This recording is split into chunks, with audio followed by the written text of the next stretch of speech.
Hello, good morning students. Today we try to discussing about one of the important chapters in the series Socio-Religious Reformation Movement. Socio-Religious Reformation Movement ಅನ್ನೋ ಒಂದು chapter ನಾವು ನೋಡಲಿಕ್ಕೆ ಪ್ರಯತ್ನವನ್ನು ಮಾಡೋಣ. So in the previous class we discussed the first chapter in geography, that is India and India position and extent. Already all the students see the chapter and they studied well, I think. Now we goes to discussing another important chapter in the history, that is socio-religious reformation movement. So in this chapter we try to learn about the following points. One is establishment of Brahma Samaj and what are the reformations given by that society. Secondly, ಎರಡನೇದಾಗಿ ನಾವು ನೋಡ್ತಾ ಹೋದಾಗ ಇಲ್ಲಿ ಮುಖ್ಯವಾಗಿ second point ನಾವು discuss ಮಾಡಬೇಕಾದ್ರೆ ಮುಖ್ಯವಾಗಿ ಯಾವುದು, so Young Bengal movement. Second one is Young Bengal movement. Third one is establishment of Arya Samaj and what are the reformations are given by Arya Samaj. That is the another important point that we discuss in this chapter.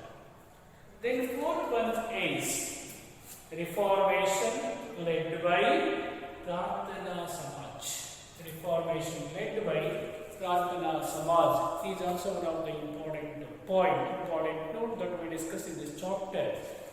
So then after we also try to discussing of ideas of Satya Shodhaka Samaja. What were the ideas of Satya Shodhaka Samaja? Satya Shodhaka Samajada ideas ಗಳ ಬಗ್ಗೆ ನಾವು ಈ chapter ಅಲ್ಲಿ discuss ಅನ್ನು ಮಾಡ್ತೀವಿ. So adhada nantara we also try to discussing about Aligarh movement ಅಥವಾ ಅಲಿಗರ್ ಚಳವಳಿ ಬಗ್ಗೆ ಈ ಒಂದು ಚಾಪ್ಟರ್ ಅಲ್ಲಿ we try to discuss. So then after, so we also try to discussing about Ramakrishna mission or Ramakrishna movement and ideas of this society. Ideas of this, ಅಥವಾ what were the ideologies of Ramakrishna mission, ಅದರ ಬಗ್ಗೆ ನಾವು discuss ಅನ್ನು ಮಾಡ್ತೀವಿ. So ಇನ್ನು ಅದಾದ ನಂತರ we try to discussing about Theosophical society. Another important point that we discuss in this chapter is about Theosophical society. Then last one is Narayana Dharmaguru and Dharma Paripalana Yaga. ಈ ನಾರಾಯಣ ಗುರು ಆಚರಣೆ ಮಾಡಿರ್ತಕ್ಕಂತಹ ಧರ್ಮ ಪರಿಪಾಲನಾ ಯಾಗಕ್ಕೆ ನಾವು discuss ಮಾಡ್ತೀವಿ. ಕೊನೆಯದಾಗಿ we try to discussing about Periyar, one of the important person that he came in between this moment. Periyar, what was the contribution of Periyar? So these are all the important points that we discuss in this chapter. Remember, social reformation ಅಥವಾ social reform is an attempt. ಅರ್ಥ ಮಾಡ್ಕೊಳ್ಳಿ, ಸಮಾಜ ಸುಧಾರಣೆ ಅಂತಕ್ಕಂಥದ್ದು ಒಂದು ಪ್ರಯತ್ನ. Social reform is an attempt to reform. Social reform is an attempt, ಒಂದು ಪ್ರಯತ್ನ ಮಾತ್ರ. ಯಾವ ಪ್ರಯತ್ನ? So reform society. So we try to reform our society. ಅರ್ಥ ಮಾಡ್ಕೊಳ್ಳಿ. Social reform is trying to attempt the society. So because that society is practices discrimination among them. ನಮ್ಮ ಸಮಾಜ ಆಚರಣೆಯನ್ನು ಮಾಡ್ತಾ ಇತ್ತು ಏನೆಲ್ಲ ಡಿಸ್ಕ್ರಿಮಿನೇಷನ್, ಸಾಕಷ್ಟು ಭೇದ ಭಾವಗಳನ್ನು ಮಾಡ್ತಾ ಇತ್ತು among the members of our society. ನಮ್ಮ ಸಮಾಜದಲ್ಲಿರ್ತಕ್ಕಂಥ ನಾಗರಿಕರ ಮೇಲೆ, ಸಮಾಜದ ಜನತೆಯ ಮೇಲೆ ಸೊ ನಂಬರ್ ಆಫ್ ಡಿಸ್ಕ್ರಿಮಿನೇಷನ್ಸ್, ಅನೇಕ ರೀತಿಯ ಒಂದು ತೊಂದರೆಗಳಾಗ್ತಾ ಇದ್ದು ಅದರ ವಿರುದ್ಧವಾಗಿ ಹೋರಾಟ ಮಾಡತಕ್ಕಂಥ ಒಂದು ಪ್ರಯತ್ನವನ್ನು ಮಾಡುತ್ತೆ. ಯಾವುದು? Social reformation is an attempt to is an attempt to society that practices so discrimination among its members. Remember, reformation tries to ಈ ಒಂದು ಸುಧಾರಣೆ ಏನು ಮಾಡುತ್ತದೆ? always tries to bring back such a society, ಅಂತಹ ಒಂದು ಇರ್ತಕ್ಕಂಥ ಸೊಸೈಟಿಯನ್ನ ಪುನಃ ವಾಪಸ್ಸಲ್ಲಿ ಪ್ರಯತ್ನ ಮಾಡುತ್ತೆ. ಯಾವುದು? Society. The society always try to bring back the society into the fold of ಯಾವ ಒಂದು ತೆಕ್ಕೆಗೆ ಹಿಡಿತಕ್ಕೆ ಪ್ರಯತ್ನ ಮಾಡ್ತಾರೆ. fold of human values. ಸಮಾಜ ಯಾವ ಮೌಲ್ಯದ ಮೇಲೆ ಇರಬೇಕು? Basis on human values. ಸಮಾಜ ಯಾವುದ್ರ ಮೇಲೆ ಇರಬೇಕು? Human values.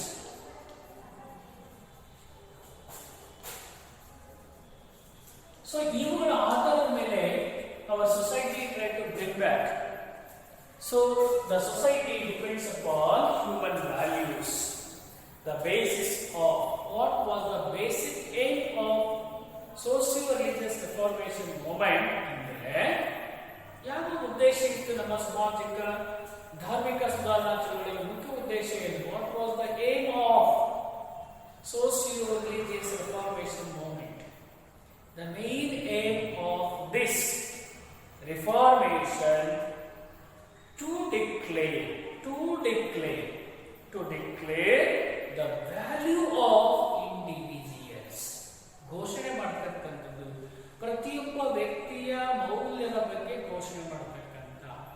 The main aim of socio-religious reformation movement is to declare the value of individuals self-respect. ಯಾವುದಕ್ಕೆ?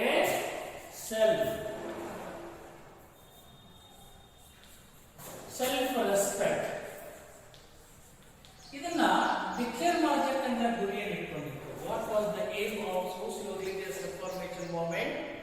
To declare the value of individuals people. Remember 19th century, 19ನೇ ಶತಮಾನದ 19th century, so is considered, ಅದನ್ನು ನಾವು ಪರಿಗಣನೆ ಮಾಡ್ತಾ 19th century is considered as the one of the reformation and new awakening time in the history of India. Remember, ಮಕ್ಕಳ ಅರ್ಥ ಮಾಡ್ಕೊಳ್ಳಿ, 19th century is called as 19ನೇ ಶತಮಾನವನ್ನ we call as the period of reformation movement. ಅದನ್ನ ನಾವು ಸುಧಾರಣಾ ಚಳುವಳಿಯ ಕಾಲ ಅಂತ ಕರೀತೀವಿ. 19th century so is called as the reformation and new awakening. ಸುಧಾರಣಾ ಚಳುವಳಿಯ ಕಾಲ ಮತ್ತು ನ್ಯೂ ಅವೈಕ್ನಿಂಗ್, ಹೊಸದಾಗಿರ್ತಕ್ಕಂಥ ಆವಿಷ್ಕಾರಗಳ ಕಾಲ ಅಂತೇಳಿ ಕರಿತೀವಿ. So with the implementation of English education. ಮಕ್ಕಳು ಅರ್ಥ ಮಾಡ್ಕೊಳ್ಳಿ, during the time of 19th century the British introduced their language, their education system in India. So 19th century so ಏನಾಗಿತ್ತು ಮುಖ್ಯವಾಗಿ? So implementation of English education and new class of, ಯಾವಾಗ ನಮ್ಮೆಲ್ಲರಿಗೂ ಸಹ ಮುಖ್ಯವಾಗಿ English ಶಿಕ್ಷಣದ ಒಂದು ಪರಿಚಯವಾದಾಗ ಮುಖ್ಯವಾಗಿ a new class of educated Indians. ಆಗ ನಮ್ಮ ಭಾರತದಲ್ಲಿ ಒಂದು ಹೊಸದಾಗಿರ್ತಕ್ಕಂಥ ಇಂಗ್ಲಿಷ್ ಶಿಕ್ಷಣ ಪಡ್ಕೊಂಡಿರ್ತಕ್ಕಂಥ ಒಂದು ವರ್ಗ ನಮ್ಮಲ್ಲಿ ಹುಟ್ಟಿಕೊಳ್ಳುತ್ತೆ. was created. Then many Europeans, ಆಗ ನಮ್ಮ ಭಾರತದಲ್ಲಿರ್ತಕ್ಕಂಥ many Europeans, number of Europeans who tried to, ಅವ್ರೇನು ಮಾಡ್ತಾರೆ ಮುಖ್ಯವಾಗಿ many Europeans concepts like. Europeans keep number of concepts. So ಯಾವ ಪರಿಕಲ್ಪನೆ ಇತ್ತು ಯುರೋಪಿಯನ್ನಲ್ಲಿ? So one is democracy. ಅವರಲ್ಲಿ ಪ್ರಜಾಪ್ರಭುತ್ವದ ಬಗ್ಗೆ ಕಾನ್ಸಂಟ್ರೇಷನ್ ಮಾಡ್ಕೊಂಡಿದ್ರು ಯಾರು? The British are the English. English's concepts like democracy, then nationalism, democracy, nationalism and equality. These three concepts, one is democracy, second one is nationality, third one is equality. These three concepts started finding the root in India. ಭಾರತೀಯ ಸಮಾಜದಲ್ಲಿ democracy, equality and nationalism try to find their roots. ಅಂದ್ರೆ ತಮ್ಮದೇ ಆಗಿರ್ತಕ್ಕಂಥ ಒಂದು ಹಾಡವನ್ನ, ಸ್ಥಾನವನ್ನು ಕಂಡುಕೊಳ್ಳಿಕ್ಕೆ ಪ್ರಯತ್ನವನ್ನ ಮಾಡುತ್ತೆ ಇಲ್ಲಿ Indian society, India. So Indians, Indians, the people of India. So the Indians who tried. ಆಗ ಭಾರತದಲ್ಲಿರ್ತಕ್ಕಂಥ ಇಂಡಿಯನ್ಸ್ ಏನು ಮಾಡ್ತಾರೆ ಅಥವಾ so one of the new classes of educated people or Indians who achieve a lot of knowledge in English education. ಜನ English ಶಿಕ್ಷಣದ ಬಗ್ಗೆ ಭಾರತೀಯರು Indians achieve a lot in English education and started analyzing those persons who gain knowledge, who gain English knowledge. That persons try to analyze ಏನನ್ನ, so analyse our society, ನಮ್ಮ ಸಮಾಜವನ್ನ analyse ಮಾಡಲಿಕ್ಕೆ ಪ್ರಯತ್ನ ಮಾಡ್ತಾರೆ. ಯಾರು? ದ ಇಂಗ್ಲಿಷ್ ಅಥವಾ the people who learn English education, who tries to analyze our society in their own way. At that moment, the British also expressed. British ಅವರು ಏನು ಕೊಡ್ತಾರೆ? ಘೋಷಣೆಯನ್ನು ಕೊಡ್ತಾರೆ. The British also expressed ಏನಂತ? ಇಲ್ಲಿ ಮುಖ್ಯವಾಗಿ shows their interest to reform. British also shows their interest to reform ಏನನ್ನ? The society, ಈ ಭಾರತ ಸಮಾಜವನ್ನ ಸುಧಾರಣೆ ಮಾಡುವಂತೆ ಅವರು ಸಹ ಇಂಟ್ರೆಸ್ಟ್ ಒಳಗೊಂಡಿರ್ತಾರೆ. And they put forward a theory, ಒಂದು ಥಿಯರಿಯನ್ನು ಅವರು ನಮ್ಮೆಲ್ಲರ ಮುಂದೆ ಇರ್ತಾರೆ. ಯಾವುದು ಅಂದ್ರೆ white men's burden. White man's burden ಅಂದ್ರೆ ಬಿಳಿಯರ ಮೇಲೆ ಹೊರೆ, ಅಂದ್ರೆ ಬಿಳಿಯರ ಮೇಲೆ ಆಗಿರ್ತಕ್ಕಂಥ ಹೊರೆಯ ಒಂದು ಸಿದ್ಧಾಂತವನ್ನ ಇಂಟ್ರೊಡ್ಯೂಸ್ ಮಾಡ್ತಾರೆ. ಯಾರು? British introduce a theory that is white man's burden. So ಹಾಗಾಗಿ ಮುಖ್ಯವಾಗಿ ದೇ ಆಲ್ಸೋ ಬಿಲೀವ್ಸ್ ದಟ್, ಅವರು ನಂಬಿಕೊಂಡಿದ್ದಾರೆ ಮುಖ್ಯವಾಗಿ ಬ್ರಿಟಿಷ್ ಮೇಡ್ an attempt, ಒಂದು ಪ್ರಯತ್ನ. British also made an attempt to the political and economical interests. ನೋಡಿ, ಇವೆಲ್ಲ ಪ್ರಯತ್ನಗಳನ್ನು ಮಾಡಿದ್ರು ಸಹ ಬ್ರಿಟಿಷ್ ಸರ್ಕಾರ ಫಾರ್ಗಿವ್ ಏನನ್ನ? They protect their political and economic interest under this theory. ಈ ಒಂದು ಥಿಯರಿಯಲ್ಲಿ ಭಾರತೀಯರನ್ನ ನಾಗರಿಕರನ್ನಾಗಿ ಮಾಡತಕ್ಕಂಥ ಒಂದು ಥಿಯರಿ ಜೊತೆಗೆ they also protect their political interest and economic interest. So remember, number of Indians started understanding ಏನಂತ? the Indian tradition, ಭಾರತೀಯ ಸಂಪ್ರದಾಯವನ್ನು ಅರ್ಥ ಮಾಡಿಕೊಳ್ಳಲು ಪ್ರಯತ್ನ ಮಾಡಿದರು. and also the new perspective, ಹೊಸದಾಗಿರ್ತಕ್ಕಂಥ ರೀತಿಯಲ್ಲಿ ಭಾರತೀಯ ಸೊಸೈಟಿಯನ್ನು ಕಂಡುಕೊಳ್ಳಿಕ್ಕೆ So a new identity, ಒಂದು ಹೊಸದಾಗಿರ್ತಕ್ಕಂಥ ಒಂದು ಗುರುತು, identity called as Indian was born in the during the time of 19th century. ಯಾವುದು? ಇಂಡಿಯನ್, ನಾವೆಲ್ಲ ಭಾರತೀಯರು ಅನ್ನೋ ಒಂದು ಕಾನ್ಸೆಪ್ಟ್ ಅನ್ನ ಯಾವಾಗ ಇಂಟ್ರೊಡ್ಯೂಸ್ ಮಾಡಿಕೊಡ್ತಾರೆ ಯಾರು? ಭಾರತೀಯರು. Remember, number of communities during the time of 19th century, many communities, ಅನೇಕ ವರ್ಗಗಳು, many communities like Shudras and other communities, ಶೂದ್ರ ಜಾತಿಯರು ಮತ್ತು ಇನ್ನೂ ಸಹ ಅನೇಕ number of communities plus women, ಹೆಣ್ಮಕ್ಳು lacked many rights. Today Shudras denied from many rights and other communities also denied from many other rights. Women also lost their basic rights. So in this way, in that way, number of moments try to oppose. ಆಗ ಮುಖ್ಯವಾಗಿ ಕೆಲವು moments ಏನಾಗುತ್ತೆ, so try to oppose. So this different opposition in different timelines, ಅನೇಕ ಒಂದು ಕಾಲಘಟ್ಟದಲ್ಲಿ number of oppositions are going on. So remember, unlike other moments in the Middle Ages so for the purpose of for the purpose of uplifting of women and for the purpose of issues their rights, basic rights to human beings, so number of protests are going on. So these oppositions were also seen during the time of British period. These protests have the issues like, one is caste system.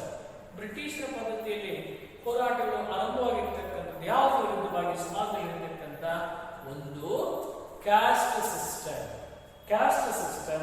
Second one is, ಎರಡನೇದಾಗಿ second one is gender discrimination, against caste system and against gender discrimination, and also sati system, and also restrictions on widows, ವಿಧವೆಯರ ಮೇಲಾಗ್ತಕ್ಕಂತಹ ಒಂದು ಅಡೆತಡೆಗಳನ್ನು oppose ಮಾಡ್ತಕ್ಕಂಥ number of protests are going on.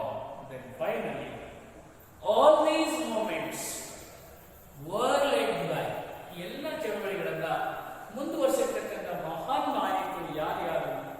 Rajaram Mohan Roy, Dayananda Saraswati, then Mahadeva Govinda Ranade, then Jyotiba Phule, Swami Vivekananda, and also Anna Besant, Sir Syed Ahmad Khan, then Jyotiba Phule, Narayan Guru, so became the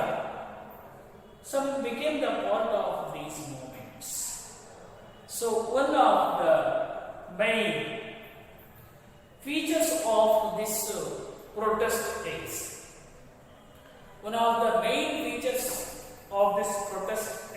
the attempt made to stop evils by the prohibiting them through law. ವಿಶೇಷವಾಗಿ ಯಾವ ಪ್ರಯತ್ನ ನಡೆಯುತ್ತೆ ಈ ಚಳವಳಿಯಲ್ಲಿದೆ? So all these peoples who tries prohibited such practices through the help of the law. So that is the introduction of this chapter. Now we try to discussing about Brahma Samaj. We try to discussing about Brahma Samaj.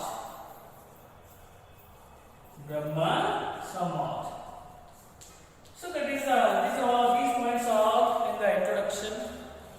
Now we go to discussing about Brahma Samaj. Who is the founder of Brahma Samaj? Then what were the teachings of Brahma Samaj? So remember Raja Ram Mohan Roy. Raja Ram Mohan Roy. So that person was born in 1772 AD. Raja Ram Mohan Roy was born in 1772 AD. So ಅವರ 772ರಲ್ಲಿ Raja Ram Mohan Roy was born. Raja Ram Mohan Roy was born in 1772. So the chief, this person, Raja Ram Mohan Roy, is the chieftains, Mukhya head. Raja Ram Mohan Roy, chieftain, chief initiator of social reformation in India. ಭಾರತದಲ್ಲಿ ಸಮಾಜ ಸುಧಾರಣೆಯನ್ನು start ಮಾಡಿರ್ತಕ್ಕಂಥ ವ್ಯಕ್ತಿ ಅಂದರೆ Rajaram Mohan Roy. Then remember during the modern times, ನಮ್ಮ ಆಧುನಿಕ ಭಾರತದಲ್ಲಿ ಮೊಟ್ಟ ಮೊದಲ ಬಾರಿಗೆ Rajaram Mohan Roy started socio-religious reformation movement.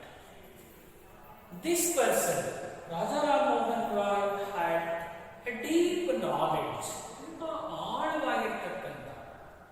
Rajaram Mohan Roy has deep knowledge. He also well versed. When we have knowledge, automatically well versed in Hindu philosophical critique. ಭಾರತೀಯ ಫಿಲಾಸಫಿಯನ್ನ ಬಹಳ ಪರಾಮರ್ಶೆಯನ್ನು ಮಾಡ್ತಾ ಇದ್ರು ರಾಜಾರಾಮ್ ಮೋಹನ್ ರಾಯ್. ಯಾಕಂದ್ರೆ ತುಂಬಾ ಜ್ಞಾನ ಇತ್ತು. Hindu philosophical was critique. Then finally remember, and he also critique Quran. ಇಸ್ಲಾಂನ ಪವಿತ್ರ ಗ್ರಂಥವಾಗಿರ್ತಕ್ಕಂಥ ಕುರಾನ್ ಗ್ರಂಥವನ್ನು ಸಾಕಷ್ಟು ಅಭ್ಯಾಸವನ್ನು ಮಾಡಿದ್ದ. And remember, apart from this, ಎಲ್ಲವುಗಳ ಜೊತೆಗೆ ಮುಖ್ಯವಾಗಿ he had also studied, Rajaram Mohan Roy also studied other religious books, other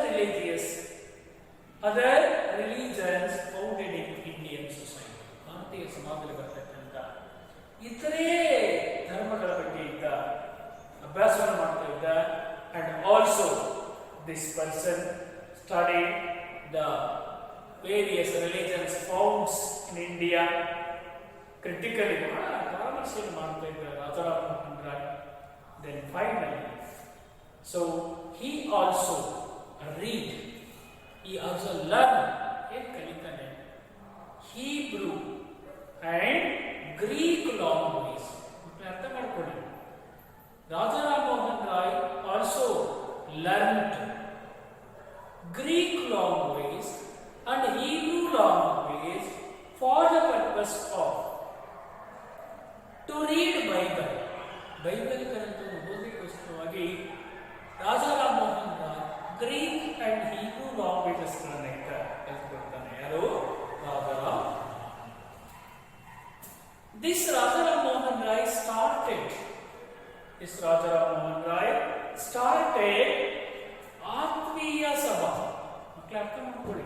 Rajaram Mohan Roy ಅವರು ಆತ್ಮೀಯ ಸಭಾ, he started ಆತ್ಮೀಯ ಸಭಾ. So in Calcutta, along with his followers, with the help of his followers or friends, he started ಆತ್ಮೀಯ ಸಭಾ. Then this Sabha, Atmiya Sabha, keeps the aim of ಗುರಿ ಇತ್ತು ಅಂದ್ರೆ ಎಜುಕೇಟಿಂಗ್. ಯಾರಿಗೆ?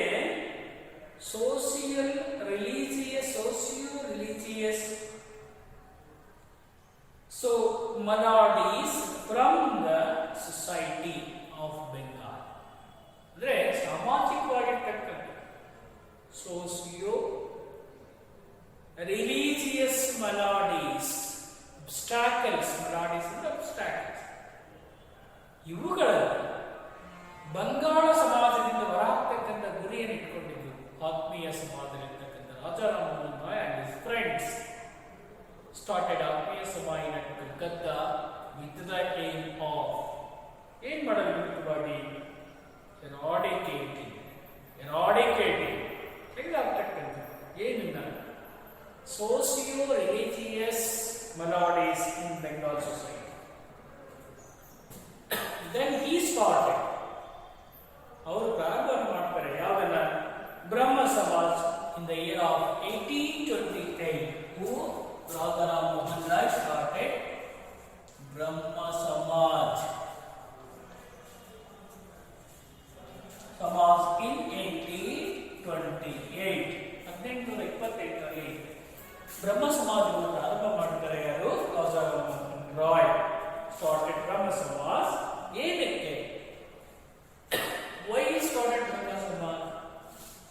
To purge, ಶುದ್ಧೀಕರಣಗೊಳಿಸತಕ್ಕಂಥ, to purge Hinduism, Hindu ಧರ್ಮವನ್ನ ಶುದ್ಧೀಕರಣಗೊಳಿಸಲಿಕ್ಕೋಸ್ಕರವಾಗಿ in the year of 1828 he established Brahma Samaj to purge Hinduism by removing. ಏನ್ ಮಾಡೋದು? ನಮ್ಮ ಸಮಾಜದಲ್ಲಿರ್ತಕ್ಕಂಥ ಕ್ಯಾಸ್ಟ್ ಸಿಸ್ಟಮ್ ಅನ್ನ ರಿಮೂವ್ ಮಾಡಬೇಕು. And a number of superstitious practices, ಅನೇಕ ಮೂಢನಂಬಿಕೆಗಳನ್ನು ಅವಾಯ್ಡ್ ಮಾಡತಕ್ಕಂಥ ಉದ್ದೇಶ ಇಟ್ಕೊಂಡು in the year of 1828 he started Brahma Samaj. Who? Yes, Rajaram Mohan Roy started Brahma Samaj. Then finally Rajaram Mohan Roy and other Brahma Samajas followers, Rajaram Mohan Roy ಮತ್ತು ಇನ್ನೂ ಅನೇಕ followers of Brahma Samaj wanted to build ಬಯಸ್ತಾರೆ. ಏನ್ ಮಾಡಬೇಕು? To build Hinduism to Indian society based on the philosophical foundations of Upanishads. ಅವರು ಏನ್ ಬಯಸ್ತಾರೆ? ಭಾರತೀಯ ಸಮಾಜವನ್ನು ಕಟ್ಟಬೇಕು by build Indian society on the basis of Upanishads, foundations of Upanishads. ಈ ಒಂದು ಗುರಿಯನ್ನು ಅವರು ಇಟ್ಕೊಳ್ತಾರೆ. Due to efforts of Rajaram Mohan Roy, the British governor general, ಯಾರು? Governor general William Bentinck, with the help of Rajaram Mohan Roy, British governor general Bentinck, so who brought a law, ಒಂದು ಕಾನೂನನ್ನು ಜಾರಿಗೆ ತರ್ತಾರೆ. ಎ ಲಾ ಯಾವುದು? prohibiting sati system in the year of 1829. ನಮ್ಮ ಭಾರತೀಯ ಸಮಾಜದಲ್ಲಿರ್ತಕ್ಕಂಥ ಸತಿ ಸಹಗಮನ ಪದ್ಧತಿಯನ್ನ ಅವರೇನ್ ಮಾಡಿದ್ರು? ಮುಖ್ಯವಾಗಿ ವಾಪಸ್ ಅಂದ್ರೆ ಕಾನೂನು ಮುಖಾಂತರವಾಗಿ ಯಾವುದು? A law to prohibit sati system. So in the year of 1829, then Rajaram Mohan Roy tried to develop.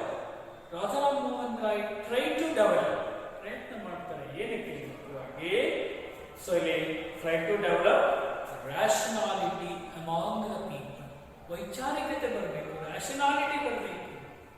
ಭಾರತೀಯರಲ್ಲಿ ರ್ಯಾಷನಾಲಿಟಿ ಬರಬೇಕು ಅಂತ ಪ್ರಯತ್ನ ಮಾಡ್ತಾರೆ. Rajaram Mohan Roy try to bring rationality among the common people through the journalism. ಈ ರಾಜಾರಾಮ್ ಮೋಹನ್ ರಾಯ್ ತಮ್ಮದೇ ಆಗಿರ್ತಕ್ಕಂಥ ಒಂದು ಜರ್ನಲಿಸಮ್ ಅಂದ್ರೆ ಪತ್ರಿಕೋದ್ಯಮದಲ್ಲಿ ಮುಖ್ಯವಾಗಿ ಈ established Rajaram Mohan Roy established one of the newspaper that is called Samvada Kaumadi. Remember, Rajaram Mohan Roy also published a journalism in the name of Samvada Kaumadi. So this journalism, this paper was printed out by Rajaram Mohan Roy in Bengali language. Then, what were the important aspects of Brahma Samaj? ಈ ಬ್ರಹ್ಮ ಸಮಾಜದ ಪ್ರಮುಖವಾಗಿರ್ತಕ್ಕಂಥ ಆಚರಣೆಗಳು ಯಾವುವು? Important aspects of Brahma Samaj. First one, advocating monotheism. ನೋಡಿ, Rajaram Mohan Roy are Brahma Samaj advocated ಮನೋಥಿಸಮ್. ಗೊತ್ತಲ್ಲ ನಿಮಗೆ ಮನೋಥಿಸಮ್ ಅಂದ್ರೆ ಏಕ ದೇವರನ್ನು ಪೂಜೆ ಮಾಡ್ತಕ್ಕಂಥದ್ದು. ನಾವೀಗ ಹಿಂದೂ ಸೊಸೈಟಿಯಲ್ಲಿ ಅನೇಕ ದೇವರುಗಳು, ಅದರ ಬದಲಿಗೆ ರಾಜಾರಾಮ್ ಮೋಹನ್ ರಾಯ್ ಅಂಡ್ ಬ್ರಹ್ಮ ಸಮಾಜ ಅಡ್ವೊಕೇಟ್ ಯಾವುದು monotheism, the first rituals of Brahma Samaj. Second one, opposition, meaningless rituals. ಏನು ನಮ್ಮ ಸಮಾಜದಲ್ಲಿ ಅರ್ಥಹೀನವಾಗಿರ್ತಕ್ಕಂಥ ಮೀನಿಂಗ್ಲೆಸ್ ಆಚರಣೆಗಳನ್ನು ಮಾಡ್ತಾರೆ. So in our society we celebrated a number of meaningless rituals. ಹಾಗಾಗಿ ಬ್ರಹ್ಮ ಸಮಾಜ ಏನ್ ಮಾಡ್ತಿರುವಾಗಿ ಅರ್ಥವೇನೇ ಇರ್ತಕ್ಕಂಥ ಆಚರಣೆಗಳನ್ನ ಅಪೋಸ್ ಮಾಡುತ್ತೆ ಬ್ರಹ್ಮ ಸಮಾಜ. ಮೂರನೇದಾಗಿ every person should live with dignity.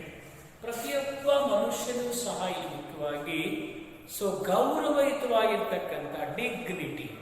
Every person should live with dignity, ಸಾಮಾನ್ಯವಾಗಿ ಗೌರವದಿಂದ ಮಾಡಬೇಕು.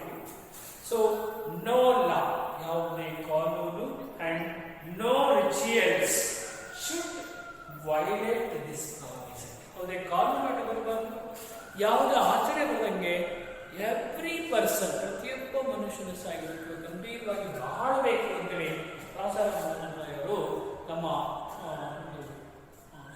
ಬ್ರಹ್ಮ ಸಮಾಜದಲ್ಲಿ ಹೇಳಿಕೆ ನೀಡಿದ್ದಾರೆ. ಫೋರ್ತ್ ಒನ್, ಬ್ರಹ್ಮ ಸಮಾಜ್ ಇಂಟೆಂಡೆಡ್. ನೋಡಿ, ಬ್ರಹ್ಮ ಸಮಾಜ ಅಭಿವೃದ್ಧಿ ಅಭಿಪ್ರಾಯ ಮಾಡಿಕೊಂಡಿದ್ದು ಈಕ್ವಾಲಿಟಿ ಟು ವುಮೆನ್, ಎಲ್ಲರೂ ಸಮಾನ ಸಮಾಜಗಳು. Brahma Samaj also intended to assure equality to women by opposing, ಮಹಿಳೆಯರಿಗೆ ಸಮಾನ ಸ್ಥಾನಮಾನ ಕೊಡಬೇಕು. ಯಾಕೆ? By opposing polygamy system. What is the meaning of polygamy system? ಮಕ್ಕಳು ಗೊತ್ತಿರ್ಬೋದು ನಿಮಗೆ, ಬಹುಪತ್ನಿತ್ವ. One person who married number of womens. So polygamy system ಅನ್ನು ಅಪೋಸ್ ಮಾಡುತ್ತೆ ಬ್ರಹ್ಮ ಸಮಾಜ. It is very inequality, it is very insulting to human beings, women. For that reason, it is opposed the polygamy system and also advocated share in property. ಆಸ್ತಿಯಲ್ಲಿ ಸಮಾನ ಪಾಲನ ಕೊಡಬೇಕು. ಯಾಕೆ? ಹೆಣ್ಣು ಮಕ್ಕಳಿಗೆ ಅಂತೇಳಿ. ಏನಕ್ಕೆ? To honour dignity of life of widow. ಗಂಡನ್ನ ಕಳ್ಕೊಂಡಿರ್ತಕ್ಕಂಥ ಮಹಿಳೆಗೆ ಆಸ್ತಿಯಲ್ಲಿ ಸಮಾನ ಪಾಲನ ಕೊಡಬೇಕು ಅಂತೇಳಿ ರಾಜಾರಾಮ್ ಮೋಹನ್ ರಾಯ್ ಅವರು ವಾದವನ್ನು ಮಾಡ್ತಾರೆ. Then after another important fifth one stage, Brahma Samaj declares that one can take good things. ಯಾರಾದ್ರೂ ಒಳ್ಳೆ ವಿಷಯಗಳನ್ನು ಕೊಟ್ಟರೆ ನಾವೆಲ್ಲರೂ ಸಹ ಅಕ್ಸೆಪ್ಟ್ ಮಾಡಬೇಕು. Rajaram Mohan Roy also Brahma Samaj declares that one can take good things from anyone. ಯಾರಾದ್ರೂ ಒಳ್ಳೆಯದನ್ನು ಮಾಡ್ತಾರೆ, ಒಳ್ಳೆಯದು ಹೇಳ್ತಾ ಇದ್ರೆ ನಾವು ಅಕ್ಸೆಪ್ಟ್ ಅನ್ನು ಮಾಡ್ಕೋಬೇಕು. ಇಟ್ ಆಲ್ಸೋ ಡಿಕ್ಲೇರ್ ದಟ್, ಮತ್ತೆ ಏನ್ ಹೇಳ್ತೀವಿ Brahma Samaj, Upanishads and Vedas also advocates these principles. ಈ ಒಂದು ತತ್ವವನ್ನ ವೇದಗಳು ಸಹ ಹೇಳುತ್ತೆ, ಉಪನಿಷತ್ಗಳು ಸಹ ಹೇಳುತ್ತೆ ಅಂತೇಳಿ Brahma Samaj also says. For that reason Rajaram Mohan Rai open, receives good thoughts even from the Rajaram Mohan Rai ಯಾರೇ ಅವರಿಗೆ ಬೇರೆ ಬೇರೆ ಕಡೆಯಿಂದ ಒಳ್ಳೆ ಅಂಶಗಳು ಬಂದಾಗ this person accepted and give importance to English education. Rajaram Mohan ರಾಯರು ಆಂಗ್ಲ ಭಾಷಾ ಶಿಕ್ಷಣಕ್ಕೆ ಹೆಚ್ಚಿನ ಮಹತ್ವವನ್ನು ಅವರು ಕೊಡ್ತಾರೆ. So these are all the important aspects of Brahma Samaj. Lastly, ನೋಡ್ತಾ ಹೋದಾಗ, apart from all these, Rajaram Mohan Rai wanted to Indians welcome. ಎಲ್ಲ ಭಾರತೀಯರು ನಾವು ಸ್ವಾಗತವನ್ನು ಮಾಡಬೇಕು. ಏನನ್ನ? ಥಿಂಕಿಂಗ್ ಪ್ರೋಸೆಸ್ ಆಫ್ ಯುರೋಪಿಯನ್ರ ಆಲೋಚನಾ ಶಕ್ತಿಯನ್ನ ನಾವೆಲ್ಲರೂ ಸಹ ಫಾಲೋ ಮಾಡಬೇಕು ಅಂತ ರಾಜಾರಾಮ್ ಮೋಹನ್ ರಾಯ್ ಬಯಸ್ತಾರೆ. Rajaram Mohan Roy wanted the Indians to welcome. ಏನನ್ನು ವೆಲ್ಕಮ್ ಮಾಡ್ಕೋಬೇಕು ನಾವು? The thinking process of Europeans. In this background, ಈ ಒಂದು ಹಿನ್ನೆಲೆ So in this background, so he supported, I mean Raja Ram Mohan Roy supported to establish ಅನೇಕ ಸಂಘ ಸಂಸ್ಥೆಗಳನ್ನು ಕಟ್ಟಲಿಕ್ಕೆ ಪ್ರಾರಂಭ ಮಾಡ್ತಾರೆ. Establish so number of so ಅಥವಾ many schools and Vedanta college for the purpose of English education, for the purpose of Indians trying to understand the thinking capacity of Europeans. Raja Ram Mohan Roy started number of schools and Vedanta colleges. Then finally in Kolkata he started various schools and Vedanta colleges. Then finally Rabindranath Tagore, now the important person. Rabindranath Tagore has called the Antavana Kavi. Rabindranath Tagore, ಇವರನ್ನ ಕರೆದಿದ್ದಾರೆ. ಯಾರನ್ನ? ರಾಜಾರಾಮ್ ಮೋಹನ್ ರಾಯ್. ಏನೇನು ಕರೆದಿದ್ದಾರೆ? ಮೊದಲನೇದಾಗಿ Rajaram Mohan Roy has arbiter of modern India. ಆಧುನಿಕ ಭಾರತದ ಜನಕ ಅರ್ಬಿಂಜರ್ ಪುರುಷ ತಿಳ್ಕೊಂಡಿದ್ದಾರೆ. And also called Raja Ram Mohan Roy as progenitor of Indian social reformation movement. ಭಾರತೀಯ ಸಾಮಾಜಿಕ ಧಾರ್ಮಿಕ ಸುಧಾರಣಾ ಚಳವಳಿಯ ಪ್ರವಾದಿ ಅಂತೇಳಿ ರವೀಂದ್ರನಾಥ್ ಠಾಗೂರ್ ಮತ್ತು ರಾಜಾ ರಾಮ್ ಮೋಹನ್ ರಾಯ್ ಅವರನ್ನ ಕರೆದಿದ್ದಾರೆ.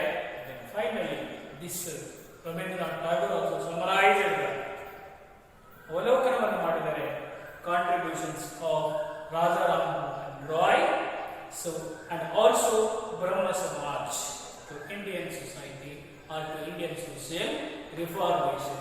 So these are all the important points about Brahma Samaj. Who is the founder of Brahma Samaj? Yes. Then after, what were the aspects of Brahma Samaj? So these are all the important points that we discussed in this chapter. In the next class we goes to another important unit of this lesson is Young Bengali Movement. Thank you. ಮಕ್ಕಳ ಇವತ್ತೆಲ್ಲರೂ ಓದಿ ತಕ್ಷಣವೇ ನೀವು ಏನೇ doubts ನನಗೆ phone ಮಾಡಿ. I try to solve the problems. Okay, thank you.